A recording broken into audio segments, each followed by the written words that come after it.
They entered the woods at 2:13 a.m.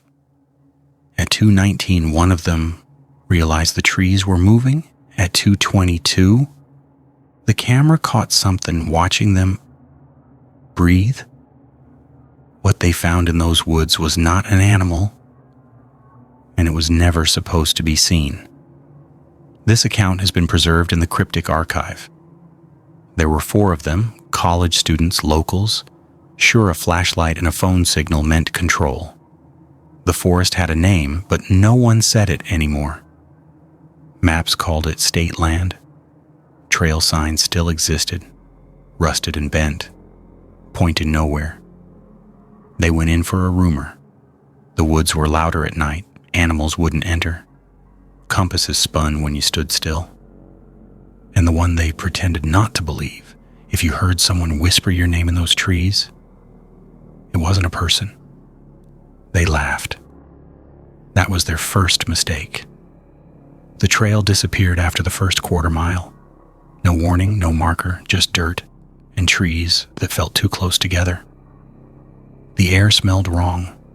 Not rot, not pine. Something metallic like old pennies and rain. They kept filming. They wanted proof. At first, it was only darkness, breathing, and the soft crunch of leaves. Then the audio picked up a sound none of them noticed in the moment. A second set of footsteps, perfectly synced with their own, same rhythm, same weight, as if something behind them was practicing how to walk like them. They stopped. Lights pointed into the trees. Nothing, no eye shine, no animal sound. But the second set of footsteps stopped too. A perfect mirror. One of them muttered, "It's echo, it's just echo." And the woods answered with a low exhale, right behind the camera. They turned the camera around. Still nothing. But fog had moved in, not drifting, not rolling, gathering, like breath in cold air, but thicker, smarter. They kept going anyway. That was their second mistake. They found a marker. A strip of cloth tied around a branch. White once, now gray with mud. It fluttered like it was fresh. But it was tied too high, and the knot was wrong. Looped and folded into a shape that made the eyes hesitate. Like a symbol. Later, when the footage was reviewed, the cloth didn't flutter with the wind. It fluttered toward their voices. The trail changed again.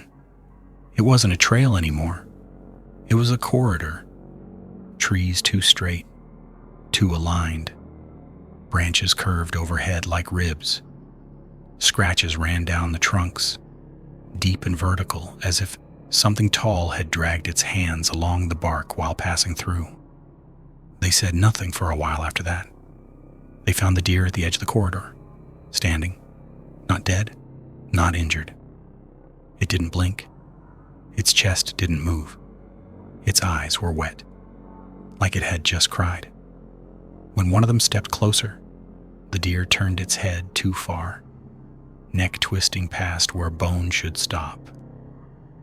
And behind the deer, something stood between the trees, tall, still, watching. At first it looked like a trunk, then it looked like a person, then it looked like neither. The shadows around it shifted, like darkness adjusting to make room. They backed away slowly, and the deer moved with them, sideways, without lifting its feet, like it was being slid across the forest floor. One of them whispered, "Nope." A breathy voice replied from the trees, too close and too soft. "Nope." They ran, not screaming, not yet. Branches snapped behind them, but none ahead. The sound followed without effort, keeping pace, like it knew exactly how fast to move, to stay just behind them. They didn't know where they were anymore. Corridor became corridor, each one narrower, each one darker, as if the forest was rearranging itself to guide them deeper. One of them tripped, just enough to drop the camera to one knee. The lens tilted and caught their footprints in the mud, 4 sets going forward, and beside them, 4 more. 2 neat, 2 perfectly spaced. Walking with them the entire time. They stood up fast. Too fast. The woods went silent. No insects, no wind. Only breathing, none of it theirs. The metallic smell returned, stronger now. Then they saw it. A cabin half swallowed by vines. Roof collapsed inward. Porch leaning like a broken jaw. It shouldn't have been there, but it was waiting, like a memory someone planted. The door was open. Hanging from the knob was another cloth marker, this one red. Not dyed, not painted, it looked soaked. One of them whispered, "Don't go in." And another voice, perfectly matching the tone, whispered back, "Don't go in." They stepped onto the porch. Boards creaked under their weight. Then another creak followed half a second later from behind them, like someone else stepped onto the porch too. They spun around. Nothing. Only fog and the feeling of being watched by something tall that had learned patience. They went inside. The air changed. Damp wood. Mold. And beneath it that metallic smell, sweeter now, like pennies warmed in a hand. Scratches ran down the floorboards. In the far corner, a pile of lost things. A shoe, a strap, a phone case, a bottle. Proof that others had come here and never carried their things back out. On the wall behind the pile was the same symbol as the knot outside. Looped, folded, wrong. And beneath it, a warning scratched into the wood. Don't listen. The moment they read it, the cabin creaked again. Not the building settling. Footsteps above them. On the collapsed roof that shouldn't hold anything. Step, step, step. Then a long scrape, like something being dragged across wood. The camera light swung up. Between the beams, darkness moved like a limb unfolding, unwrapping itself from shadow. One of them whispered, "Don't look." The whisper returned closer now, almost inside the cabin. "Don't look!" The cameraman hissed, "Don't turn around." And something replied, slowly, like it had practiced the words, "Don't turn around." The footage jolted. The lens caught it for 3 frames, just enough. A tall shape, too many joints. Limbs meant for gripping, not walking. A smooth face, except for a vertical mouth opening as if it was learning how. The sound it made wasn't a roar, it was a breath being practiced. Then their phone screens flickered, all 4 at once, dimming, then brightening, like something passed between them and reality itself. The cabin door slammed.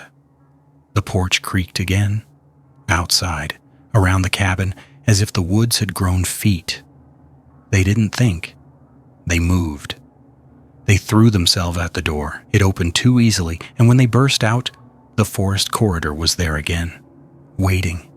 Guiding. They ran. This time they screamed. A wet, deliberate step followed in the mud behind them, perfectly timed to keep them afraid.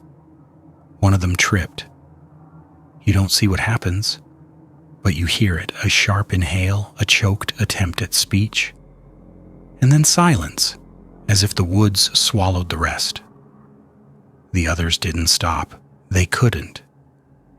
The trees began to lean, branches pulled inward. The path narrowed like a throat.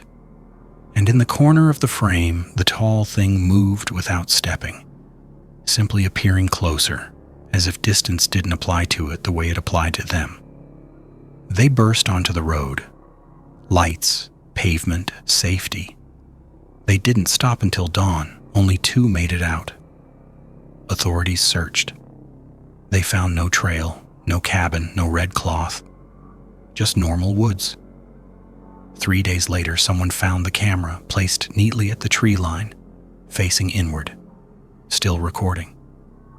And on the last shot, the trees were closer together than before. as if they had leaned in, listening. No official explanation was given.